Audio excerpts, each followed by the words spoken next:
Imagine if you could make positive changes in your life automatically. No willpower struggles, no feeling stuck, just consistent progress toward your goals. That's the power of habits. In The Power of Habit by Charles Duhigg, we explore how habits shape every part of our lives, from personal routines to how companies and societies function. Understanding how habits work gives you the tools to reshape them, allowing you to break bad habits, build new ones, and ultimately lead a more fulfilling life. Stick around to discover how this book can help you take control of your habits and, by extension, your future. Charles Duhigg's The Power of Habit breaks down how habits work, why they matter, and how we can use this knowledge to our advantage. The book focuses on the science of habits, weaving in fascinating stories about individuals, companies, and movements that have harnessed or broken free from the power of habits. The central concept is the habit loop, which consists of three components: the cue, the routine, and the reward. This loop explains why habits feel so automatic and difficult to change, whether it's your morning coffee, your daily exercise, or lack thereof, or even how you handle stress. Habits guide much of what we do without conscious thought. Let's go deeper into the three core sections of the book. Part 1. The Habit Loop. How Habits Work. Duhigg opens the book by introducing the habit loop, a simple framework that explains the mechanics of habits. Every habit starts with an cue, a trigger that tells your brain to go into automatic mode. The cue could be anything: a specific time of day, a location, an emotional state, or even another action. For instance, feeling stressed might be the cue that triggers a smoking habit. After the cue comes the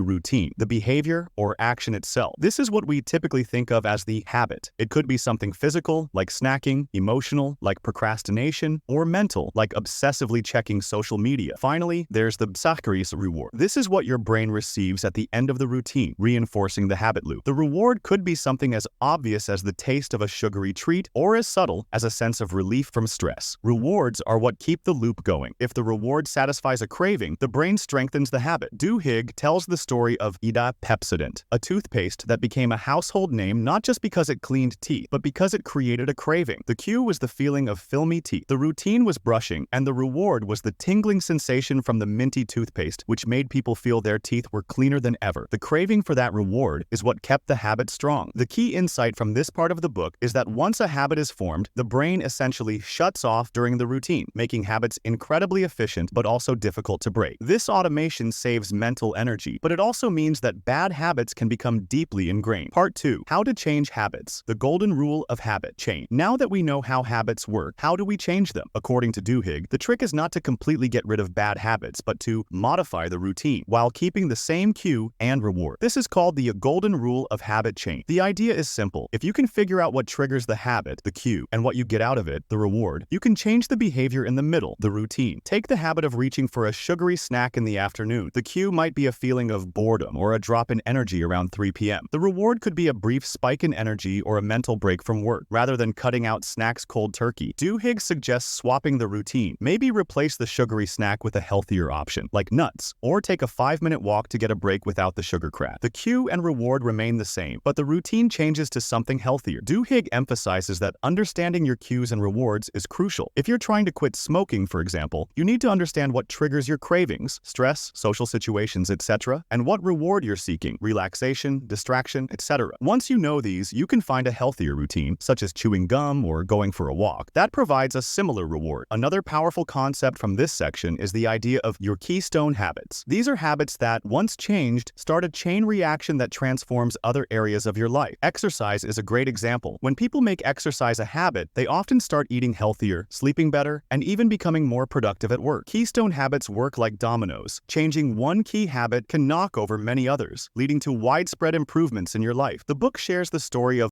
CEO of Alcoa, who focused on improving worker safety as a keystone habit. By doing this, he didn't just make the company safer, he made it more efficient, productive, and profitable. This shows how powerful keystone habits can be in organizational settings as well. Part 3. The Power of Belief and Community. One of the most important sections of the book discusses the role of belief in habit change. It's not enough to simply understand the habit loop and try to modify your routines. To truly change a habit, you need to believe that change is possible. This belief often comes from community support. Duhigg Duhigg uses the example of Alcoholics Anonymous (AA) to demonstrate how social support and belief can fuel habit change. AA uses group settings to provide a community that reinforces belief in the possibility of change. Members share their experiences and support each other, which strengthens their conviction to stay sober. It's this belief, coupled with the power of habit loops, that allows people to make lasting changes in their lives. Belief doesn't just apply to individual habits. It can also be essential in changing organizational habits. Duhigg explains how companies like Starbucks use training programs to instill belief in their employees, helping them develop better work habits, like dealing with stressful customers. In essence,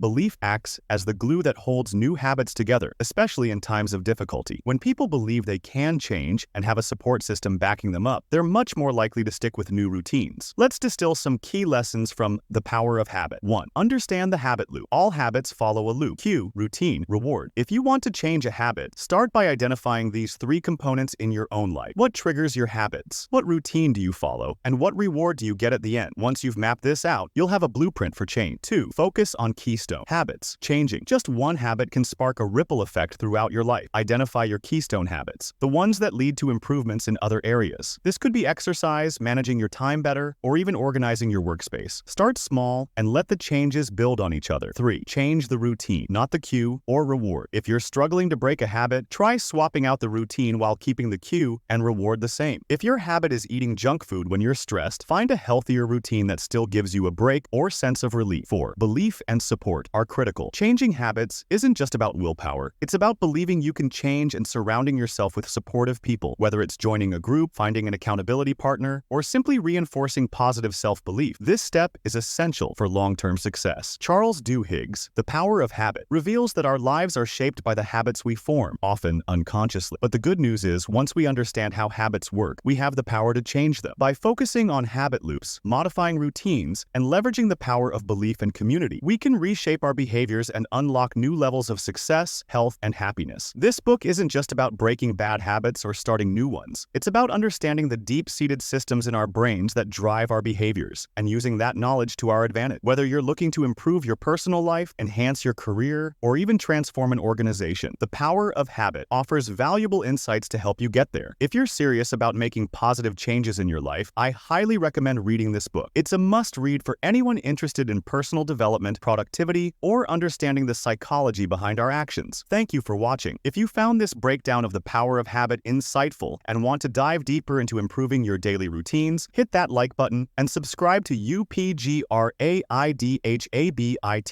We're all about upgrading your mindset, habits, and overall personal growth to help you reach your fullest potential. Don't forget to turn on notifications so you never miss out on more tips and strategies to build better habits and boost your life. And if you've read The Power of Habit or have any thoughts on how habits have shaped your life, drop a comment below. I'd love to hear your story. Until next time, keep upgrading your habits and remember, small changes lead to big transformations.